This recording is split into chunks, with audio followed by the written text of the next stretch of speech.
There is a word. Let us turn to Exodus, the second chapter. I want to deal with 1 through 3 and then drop down to 7.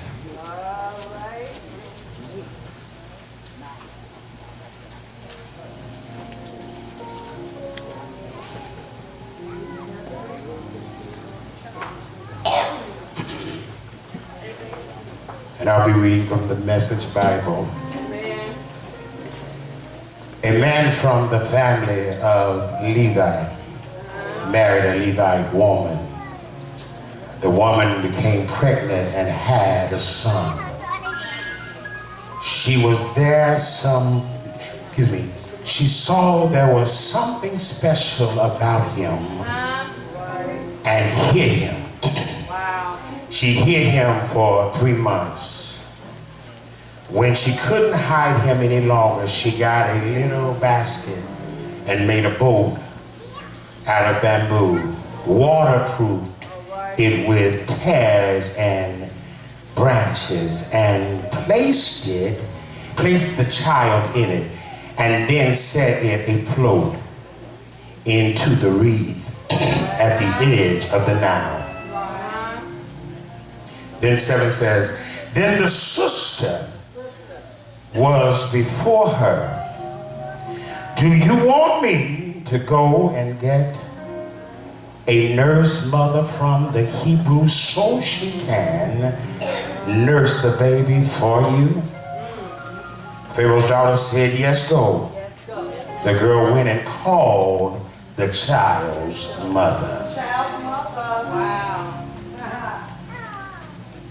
I want to talk about from a book that Bishop T.D. Jakes wrote, Mama Made the Difference. Mama made the difference. You ought to look at somebody and say, Mama made the difference.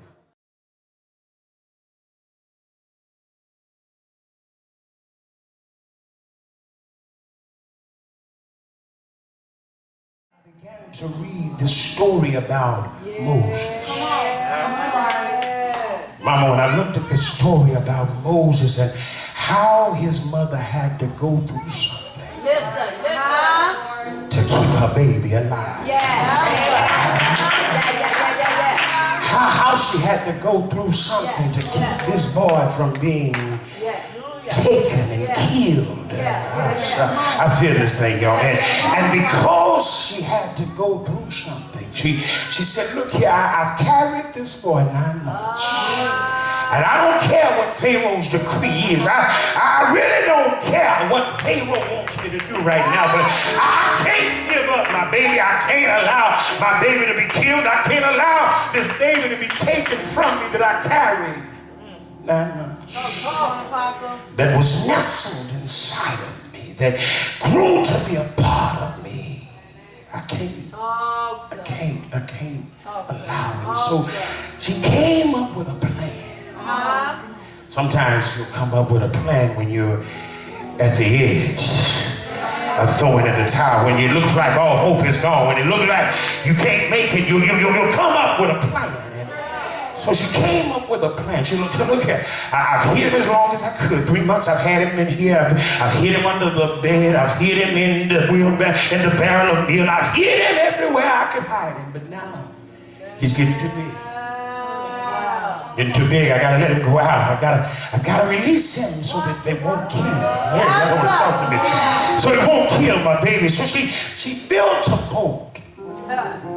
She built a boat. She took her hands and she created something. She reminds me, Mother Harris, of a virtue of a Psalm 31 woman. A woman that is very resourceful. A woman that is always coming up with all kinds of ways to get things and always merchandising, creating things. This mother built a boat.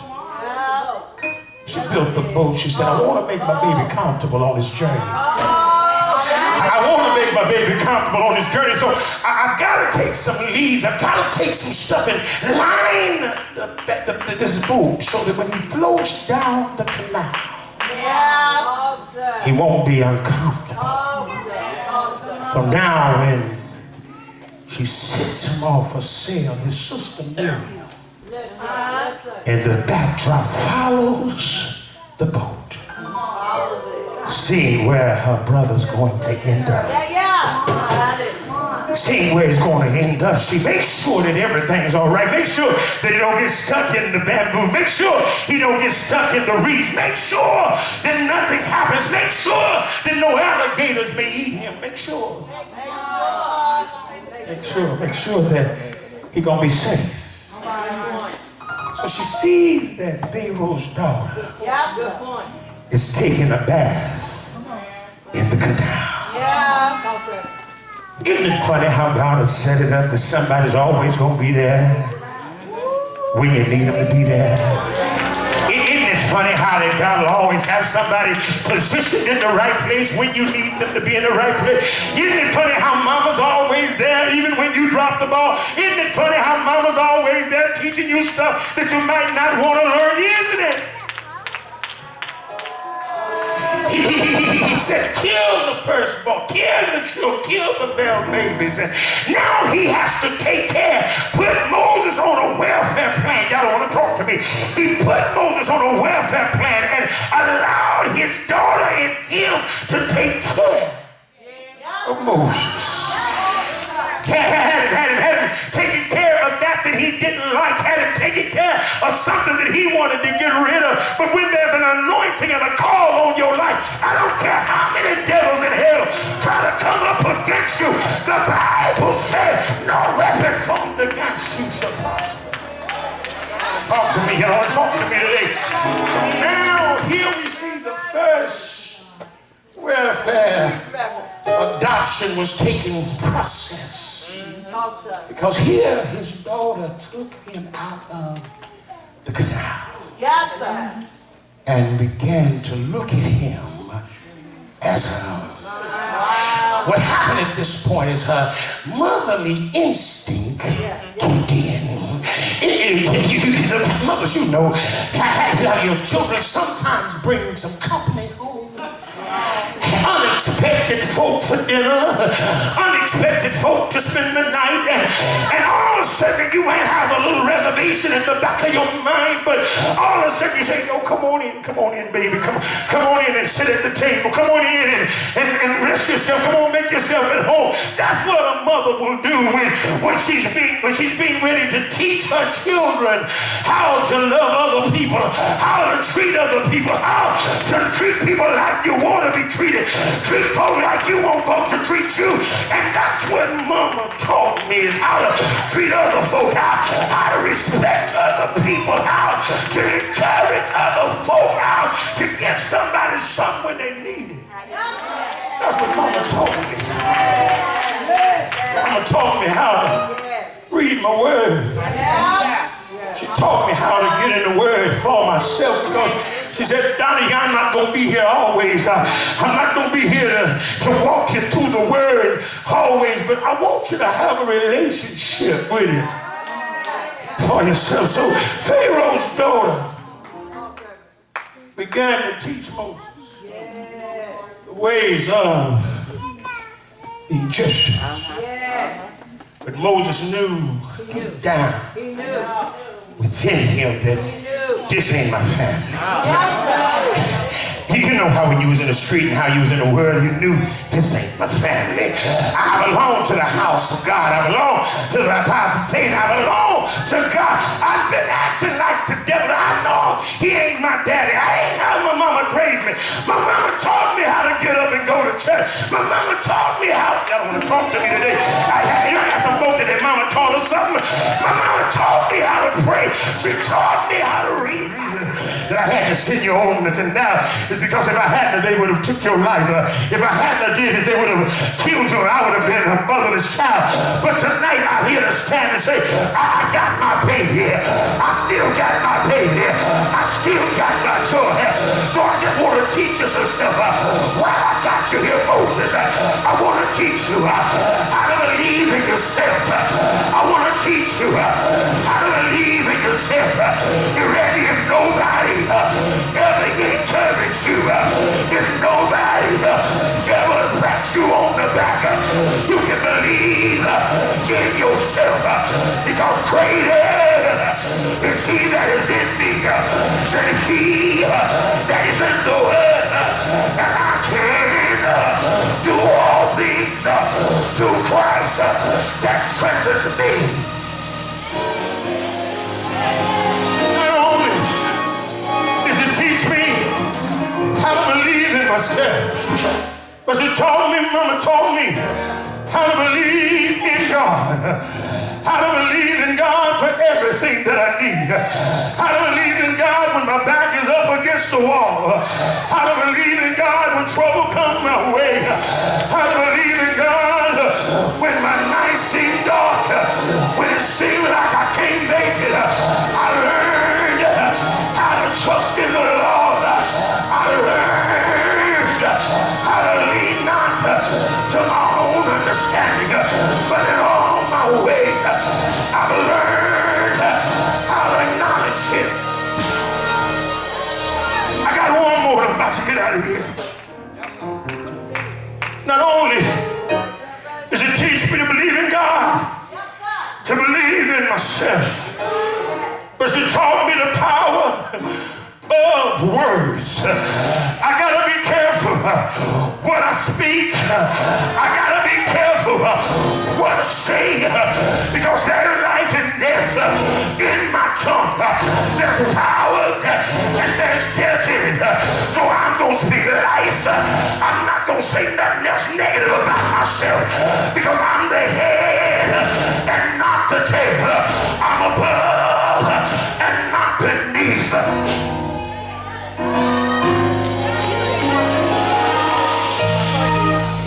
Then she told me, she said, Donnie, you gotta learn how to celebrate people. You gotta learn how to celebrate people, even when you don't want to celebrate them, even when they've done you wrong. Celebrate them, tell them they're good, tell them they're wonderful, tell them that they are the apple of God's eye. You gotta celebrate your enemy. Take your enemy out to dinner sometime, by mistake or two. Take your enemy, love on, because when you learn how to love on your enemy, that's when God will open up the windows of heaven and begin to pour out on you, because can't nobody do it like Jesus.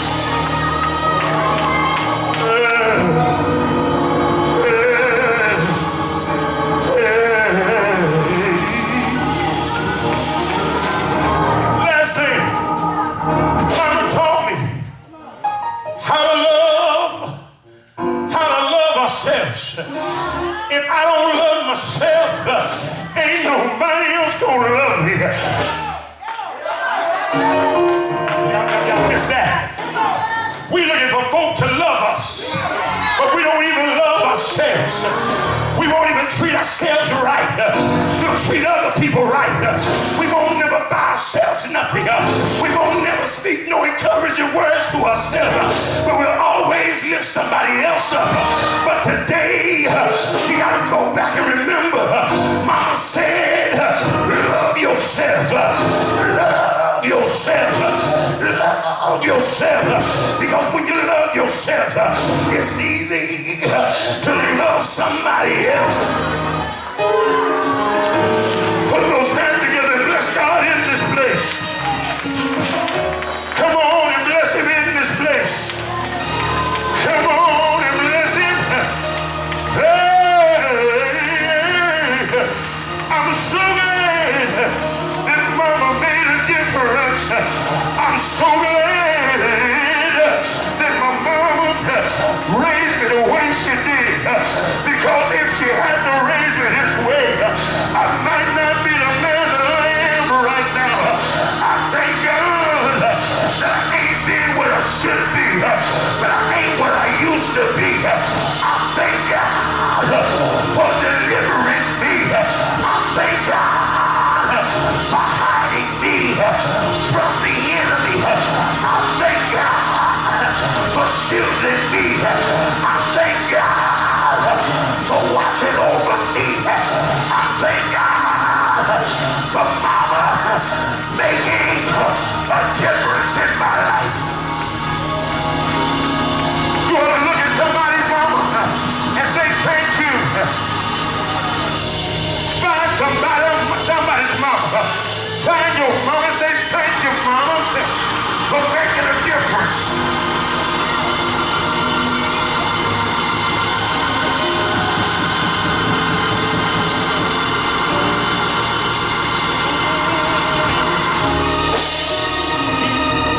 Mama made a difference.